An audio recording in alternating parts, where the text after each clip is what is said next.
Usikuze shauku ya kutabiriwa. Narudia tena. Usikuze tabia ya kupenda kutabiriwa.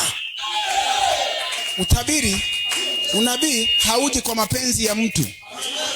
Unabii wakati wote ulikuja kwa mapenzi ya Mungu.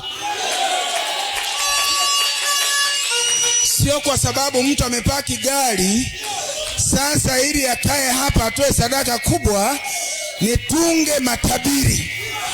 Wewe ni mpunga mapepo. Wewe ni mpandisha mapepo. Ndicho nachosema. Kwa nini unakuwa na wasiwasi? Kwa nini unakuwa na mashaka? Mbona Mungu amekupa kitu kizuri? Hakihitaji mbwembwe, hakihitaji kelele. Wewe ni kusema, wewe ni kutamka kama vile Elia alivyotamka na vitu vikafanyika.